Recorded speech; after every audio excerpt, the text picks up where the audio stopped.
가장 찬란한 야경을 자랑하던 테헤란의 스카이라인이 이제는 한 국가의 멸망을 알리는 가장 거대한 성화가 되었습니다. 인류 문명을 수호한다는 명분으로 날아온 미군의 폭격기들은 역설적이게도 인류 문명의 발상지를 가장 원시적인 암흑으로 되돌려 놓았습니다.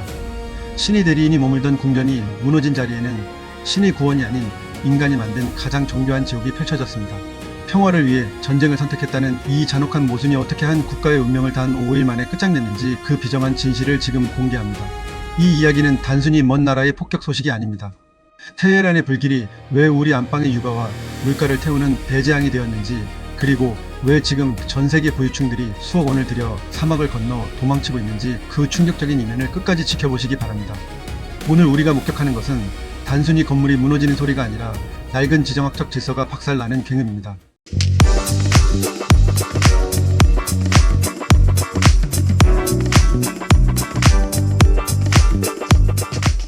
때는 2026년 3월의 어느 차가운 새벽이었습니다. 인도양에서 시작된 불길이 테헤란 상공을 덮치는 데는 그리 오랜 시간이 걸리지 않았습니다. 모두가 잠든 시각 테헤란 시민들은 창문을 뒤흔드는 전대미문의 폭음과 함께 잠에서 깨어나야 했습니다. 2026년 2월 28일 트럼프 대통령의 명령으로 공식 개시된 에픽 퓨리 작전은 이제 5일째를 맞이하며 이란이라는 국가의 뇌와 심장을 직접 타격하고 있습니다. 지난 5일 동안 테헤란 전역에서 들려온 수백 번의 폭음은 단순한 공습이 아니었습니다. 그것은 이란의 행정망과 군 통제 시스템을 물리적으로 지워버리는 소멸의 과정이었습니다. 미 중부사령부가 투입한 5만 명의 지상군과 200대의 전투기는 이라크 전쟁 당시의 초전박살 작전보다 2배 이상 강력한 화력을 쏟아붓고 있습니다. 영상 속에서 보이는 거대한 연기 기둥은 한때 중동의 패권을 자신하던 페르시아의 자부심이 붕괴하고 있음을 알리는 조종과도 같았습니다. 도시의 주요 교량과 발전소 그리고 통신 거점들이 순식간에 고철 덩어리로 변하며 테헤란은 거대한 감옥이자 암흑의 도시로 변해버렸습니다. 전기가 끊기고 물이 나오지 않는 도시에서 천만 시민들이 마주한 것은 현대 기술이 선사한 가장 정교한 절망이었습니다. 테헤란 폭격의 정점은 이란의 행정망이 집중된 중심부였습니다. 정밀 유도탄들은 마치 면도칼로 오려내듯 이란 대통령실과 최고 국가안보회의 건물을 정확히 타격했습니다. 전략의 중추이자 행정망의 심장이었던 이 건물들은 단 몇 초 만에 거대한 먼지 구름 속으로 사라졌습니다. 이것은 지휘권의 완전한 상실을 의미합니다. 미군은 단순히 폭탄을 떨어뜨린 것이 아니라 이란이라는 국가의 중앙 신경계를 도려냈습니다. 대통령실 건물이 무너지는 순간 이란 전역에 뻗어있던 행정명령의 실타래는 끊어졌고 공무원들과 군 지휘부는 비명을 지르며 흩어졌습니다. 위성 데이터로 증명된 이 피격 사실은 이란이라는 국가가 더 이상 중앙 집중식 통제가 불가능한 파탄 상태에 빠졌음을 보여줍니다. 미군은 단순히 건물을 부순 것이 아니라 이란이라는 국가 기계의 부품을 하나하나 분해해버렸습니다. 이제 테헤란의 공무원들은 명령을 내릴 사무실조차 잃어버린 채 무너진 잔해 속에서 절망하고 있습니다. 행정부의 기능이 마비되자 시장 물가는 폭등하고 치안은 붕괴했으며 이는 곧바로 민심의 이반으로 이어지고 있습니다. 이것이 바로 미군이 노린 고도의 마비 전술입니다. 더욱 서늘한 진실은 지휘부의 정점이 이미 사라졌다는 사실입니다. 미 중부사령부가 공식 확인한 아야톨라 알리 하메네이의 사살 소식은 이란 신정체제의 종말을 알리는 최후 통첩이었습니다. 신의 대리인이라 믿어왔던 지도자의 허망한 죽음 앞에 이란군은 통제 불능의 파국으로 치달았습니다. 최고 지도자의 부재와 대통령궁의 파괴는 이란 내부에서 극심한 자중질환을 불러왔습니다. 누가 다음 명령을 내릴 것인가를 두고 지휘부 내에서는 서로를 의심하는 칼날이 번뜩였고 그 사이 미군과 이스라엘군의 폭격기들은 이 빈틈을 놓치지 않았습니다. 지도부의 물리적 공간이 파괴되자 지휘관들은 각자 도생의 길을 선택했고 이는 곧 이란 국방 시스템의 완전한 와해로 이어졌습니다. 페르시아 천년의 역사가 쌓아온 신성한 체제가 단 5일 만에 이토록 허망하게 무너질 수 있다는 사실에 전 세계는 경악을 금치 못했습니다. 종교적 권위로 유지되던 국가가 물리적인 폭력 앞에 얼마나 취약할 수 있는지 이란의 지휘부 붕괴는 가장 비참한 방식으로 증명하고 있습니다. 이제 테헤란의 거리는 주인을 잃은 슬픔보다 살아남아야 한다는 생존의 본능이 지배하는 거대한 정글로 변했습니다. 이 압도적인 파괴 뒤에는 미군의 무시무시한 집념이 숨어 있었습니다. 작전 초기 영국은 자국 기지의 사용이 국제적 분쟁을 불러올 수 있다며 미군 폭격기의 발진을 거부했습니다. 하지만 미국은 물러서지 않았습니다. 미 본토 미주리주 화이트먼 공군기지에서 직접 발진한 B-2 스텔스 폭격기들이 대서양을 건너오는 결단을 내린 것입니다. 공중 급류를 수차례 반복하며 왕복 37시간 동안 쉬지 않고 비행한 이 유령의 사냥꾼들은 이란 지도부가 안전하다고 믿었던 테헤란의 지하 요새 위로 조용히 나타났습니다. 37시간의 논스톱 비행 끝에 투하된 것은 일반적인 폭탄이 아니었습니다.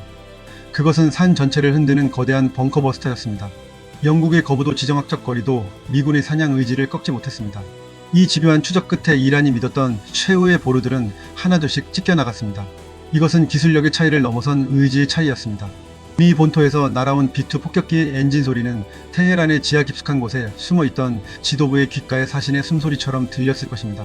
대륙을 건너온 이 압도적인 무력 투사는 이란뿐만 아니라 전 세계 적대 국가들에게 보내는 미국의 소름 끼치는 경고이기도 합니다.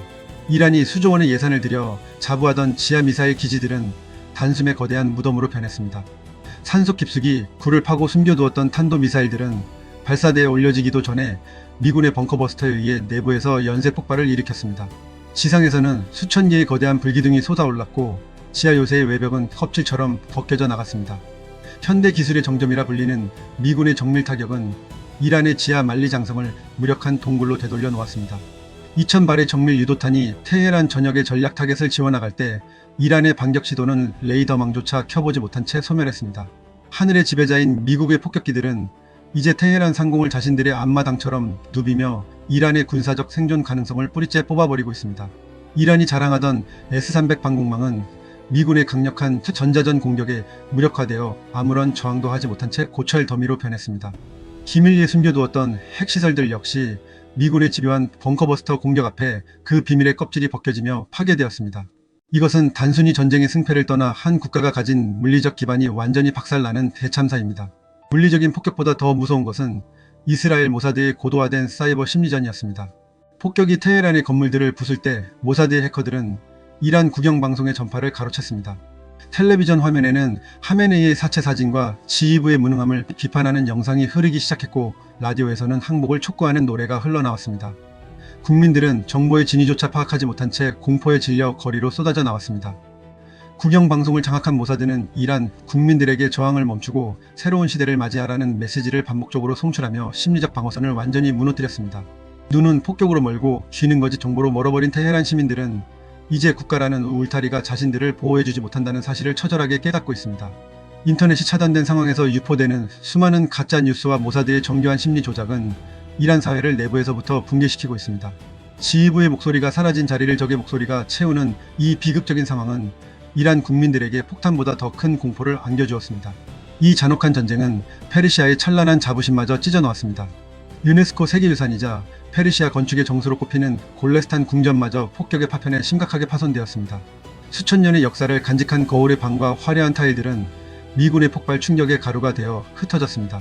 이것은 단순히 건물이 부서진 것이 아니라 이란 국민들의 정신적 기둥이 꺾인 것과 같습니다.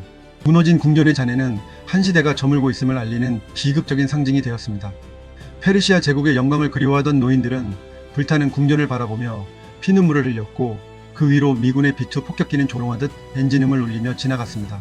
문화적 자존심마저 짓밟힌 이란에게 남은 것은 오직 패배의 쓴맛과 잿더미뿐이었습니다. 역사와 예술이 전쟁의 화력 앞에 얼마나 무력하게 사라질 수 있는지 골레스탄 궁전의 파괴는 전 세계인들에게 깊은 상실감을 안겨주었습니다. 찬란했던 과거의 영광은 현대 무기의 파괴력 앞에 그저 부서지기 쉬운 유리 족각에 불과했습니다. 전쟁의 불길은 이제 이란의 국경을 넘어 전 세계 부유층들의 안식처를 덮쳤습니다. 두바이와 아부다비의 화려한 빌딩 숲 위로 이란의 미사일과 드론이 날아오기 시작하자 중동의 엘리트들은 전례 없는 대탈출을 시작했습니다. 리야드로 향하는 육로에는 수조원대 자산가들의 슈퍼카 행렬이 끝없이 이어졌고 전용기 한 번 타는 비용은 4억 6천만 원까지 치솟았습니다. 돈이 생명을 보장해주지 않는다는 사실을 깨달은 부유층들의 필사적인 도주는 전쟁의 비정함을 적나라하게 보여주었습니다. 호화로운 파티가 열리던 요트 선착장은 버려진 샴페인 병과 급하게 탈출한 사람들의 흔적만이 남은 폐허로 변했습니다. 이것이 바로 우리가 목격한 2026년 중동의 또 다른 모습입니다. 독재자의 탐욕이 불러온 불길이 무고한 사람들은 물론 자신들이 쌓아올린 황금성까지 태워버리는 이 처참한 광경을 우리는 잊지 말아야 합니다.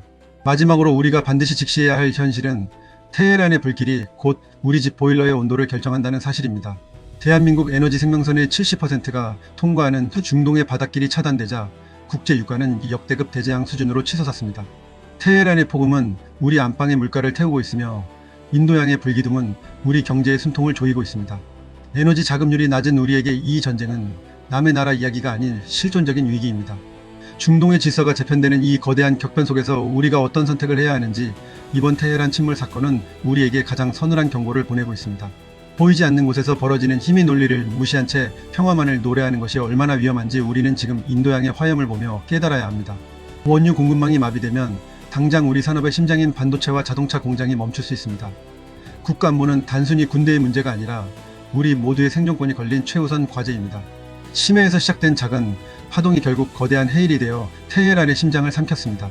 이 5일간의 기록은 인류 역사의 기술적 압도가 불러온 가장 비극적인 소멸의 사례로 남을 것입니다.